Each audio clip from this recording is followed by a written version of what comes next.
Alright, this is a second try at this video. The first one was a little too F-bomby. So we'll just try to make a calm and collected video explaining the circumstance that exists. Okay, so apparently I've offended all the phantasmagoricals. Okay, that's Matt and the Mystic and Great Tex and now To Be Serious, who really isn't very serious. Not as a scientist or philosopher anyway. Yeah, so they're all saying, maligning the credibility of what I say. I've made over 700 videos and I stand by everything said in all those videos. Unlike the modern mystic, who's apparently admitted now that he could change his mind right in the middle of his fucking video. He doesn't know. He doesn't know where he's going. Doesn't know where he's been. Doesn't know any of that, okay? He won't stand up. He won't say that everything he said in the past made sense, and he won't say anything he's saying right now makes sense. But he does know that I lack credibility. So what I'm saying he knows doesn't make sense, but he's not sure about what he's saying. That makes a lot of sense. Yeah, so he's basically admitted he's full of shit. If you just watch his videos, watch the last 3 or 4 of them and look at the comments in his videos, he's obviously confused the people watching his own videos. And so his offense that I might say something like, yeah, you're full of shit. Yeah, forget it. I'll say I'm disappointed, but I'm not going to say it bothers me one bit, because he has no credibility. I mean, you've lost your credibility, Nick. I mean, if you can't just say it out straight for people, you've said it straight in Stickam. When the question's put to you, you say quite clearly, yes, life is pretty much bollocks. It's pretty much bullshit.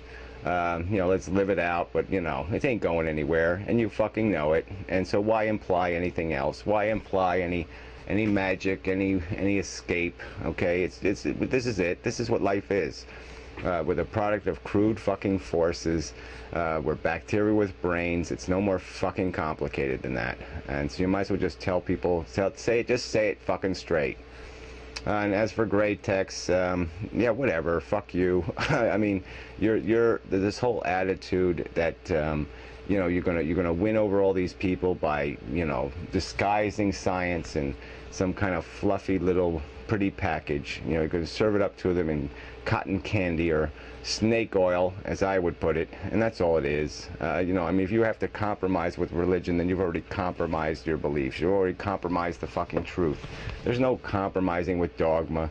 There's no compromising with bullshit, belief out of hope, desperation, and pure fantasy. There's no fucking reason to compromise with that. None.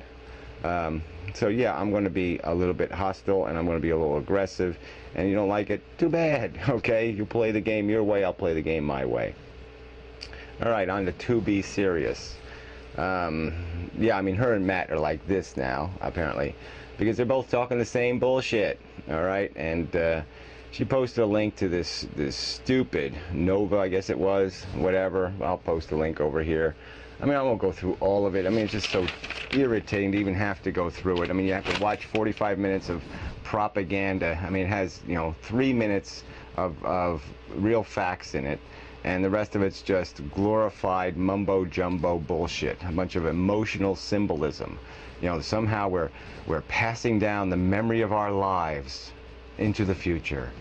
Okay, yeah, the memory of our lives, if you're a male, from maybe age 0 to like 8, and if you're a female, in vitro. Okay, so your life experience in the fucking womb you're passing down, because that's when your fucking eggs are put in your fucking goddamn ovaries.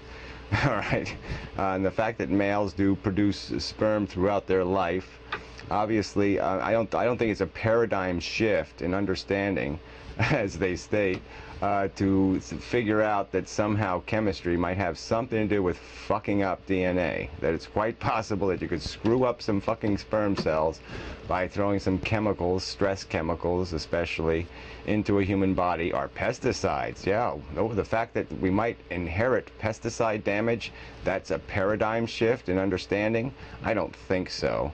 The whole way the DNA molecule works, we don't know exactly how it works. I imagine it might work a lot like a software program.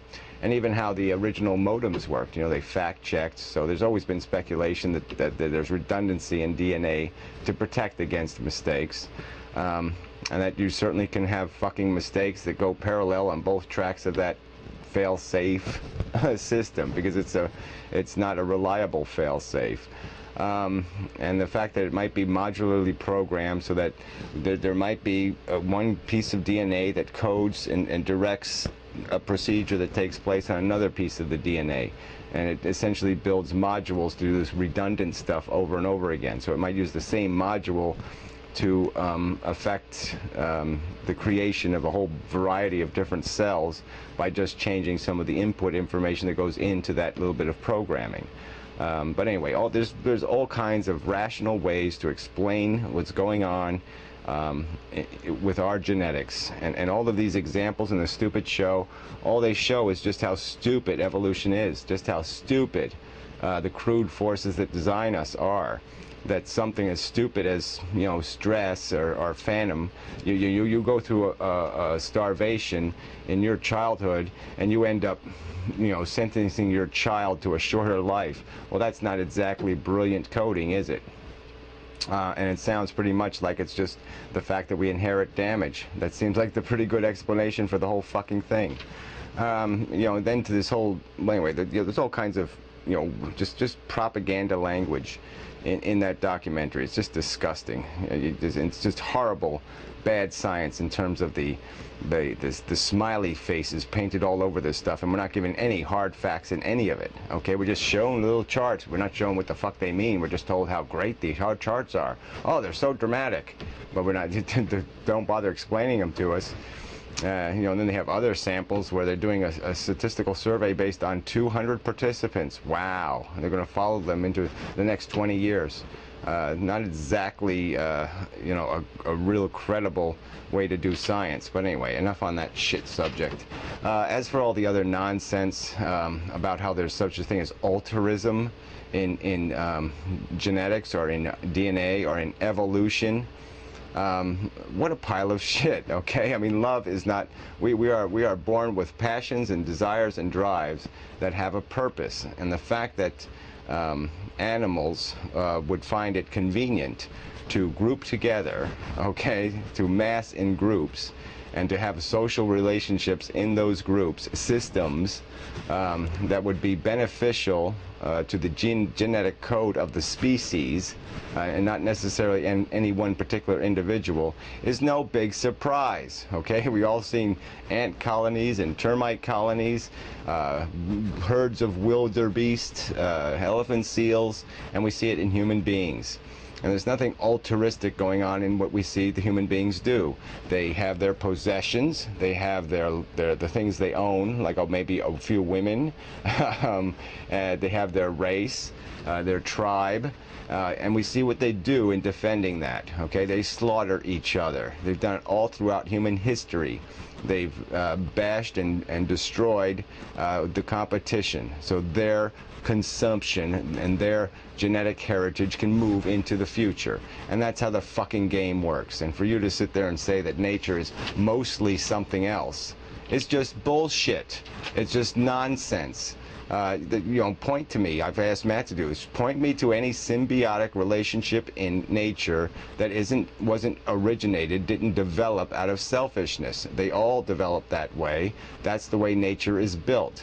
The selfish gene is a perfectly valid metaphor, and for you to say that nobody in 100 years has interpreted, you know, Darwinian theory as being survival of the fittest and natural selection is just nonsense. And so you phantasmagoricalists, you want to fuck with science. You want to fuck with the truth, because you don't have any fucking respect for it. All right, because you can't tolerate, you can't stand the truth, you can't deal with the truth, so you have to do something to it, you have to pervert it. And so you're just theists, that's all you are. You're saying, I can't live without God, so I'm going to force God somehow into the goddamn truth. I'm going to smash God into science.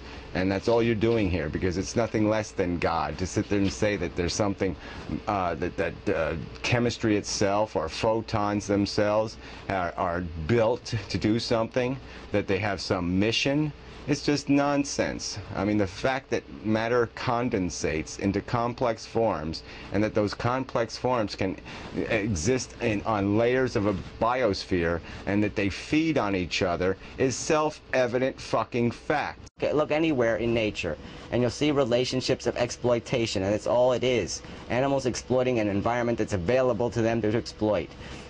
And for you to romanticize it into some other fucking purpose or cause is just nonsense.